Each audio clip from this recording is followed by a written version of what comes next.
Garro todas as vezes. O Garro todas as vezes. E se você olhar o estilo do Garro, parece que ele não joga bem futebol. Só que todas as vezes que ele pega na bola, acontece alguma coisa. Toda vez que ele pega na bola, o Corinthians cria alguma situação diferente. Diferente do Memphis. Então, assim, tem uma questão física envolvida aí com o Memphis que não deixa ele alcançar o nível que ele já alcançou.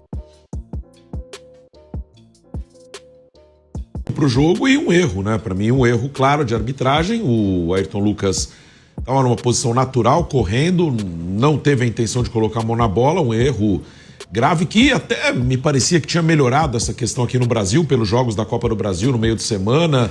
Alguns jogos do Brasileiro também pararam de marcar tantos pênaltis assim, mas volta a marcar nesse jogo, não foi absolutamente nada, um lance totalmente acidental e o Flamengo foi prejudicado. O Flamengo perde 2 pontos num jogo em que mereceu ganhar, mas foi prejudicado. Não tem nenhuma justificativa para marcar esse pênalti. Totalmente sem intenção e posição natural do corpo. Mas eu repito, o resultado foi 1-1, mas o jogo não diz isso. Nós fizemos muitas coisas boas, fizemos um jogo tanto defensivamente como ofensivamente muito bom, muito mais que suficiente para poder sair daqui com resultado positivo. Então o resultado, ele não me engana. Eu sou muito realista com o que acontece no campo, mas com certeza no 8-0 eu tinha coisas que corrigir e agora nesse jogo também teremos coisas que corrigir, também já visando o próximo jogo contra o Juventude lá na frente. O Flamengo de 2025 é o Flamengo de 2025, não se compara com nenhum outro ano da história do Flamengo. É um Flamengo que quer fazer história, que quer tentar ser campeão e que tem uma longa caminhada pela frente. Temos que pensar simplesmente em ganhar os nossos jogos e tentar ganhar o máximo de jogos possível para tentar ficar na frente de todos os adversários para poder ser campeão. Esse é o nosso objetivo, não se comparar com outros anos, nem com outros números, tentar fazer a nossa história.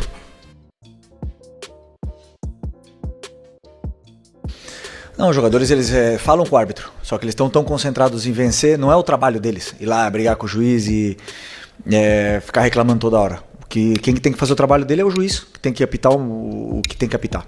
Né? O que eu sinto realmente é que... o que eu gostaria que colocassem um jogo para o árbitro e corrigissem o que ele faz também. Que ele assistisse, que ele revesse o jogo.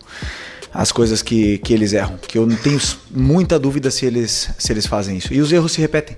Os critérios não se corrigem, os erros se repetem, o jogo fica picotado, chato, 500 mil faltas que não são e critério zero. Isso me decepciona muito porque o que nós queremos o que nós mais queremos é isso, não se preocupar com o árbitro, não se preocupar com o juiz, pensar simplesmente no jogo.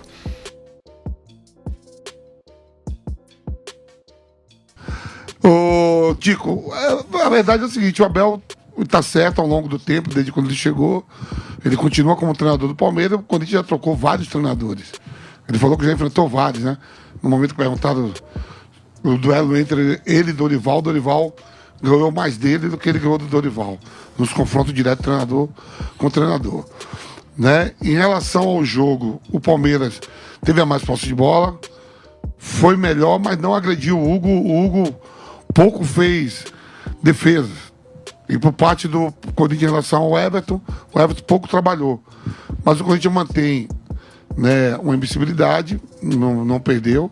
Perdeu no primeiro turno. Essa vitória que você fala foi no primeiro turno no Campeonato Paulista, ou do Brasileiro. Pelo Paulista foram 3 jogos. E o Corinthians ganhou 2 na Copa do Brasil. Então o Corinthians se mantém ali, segura o Palmeiras em relação até a abrir pontos e ficar com a colocação melhor. Se ganha o jogo, ele, por aproveitamento, se ganhasse do Santos, ficaria à frente do Flamengo. E o Palmeiras já jogou sabendo que o Flamengo fez, né? Fez, e por isso o Palmeiras até gostei ontem do Vitor Roque. Jogou muito, o Tigrinho, o Flaco Lopes também, convocado para a seleção. Né? Foi um bom jogo bom, assim, poucas oportunidades, mas com muita vontade, também muitos erros de passe. Né? Alguma coisa duvidosa, para mim foi pênalti, claro mesmo. Já tinha pênaltis feito já pelo Gustavo Henrique, antes do Charles. O Corinthians empata depois de um gol de contra, né, do Piquerez. E o jogo se torna ali aquela pegada, estádio lotado. O Corinthians faz hoje 115 anos. Por sinal, aniversário do Mauro Betti também, é no dia do... que o Corinthians faz aniversário, o Mauro Betti faz também, Tico. Então ficou tudo ali. Agora vai ter a data FIFA, tudo parado. Daqui a 10 dias o Corinthians volta a jogar pela Copa do Brasil diante do Atlético Paranaense, né, e não sai com estrago maior. E o Palmeiras sai um pouco frustrado que poderia ter, se ganha, poderia estar em termos de aproveitamento melhor do que o Flamengo se ganhasse do Santos, né? Que esse jogo que o Palmeiras tem atrasado é contra o Santos na Vila Belmiro. Mas foi um bom jogo, eu gostei do jogo.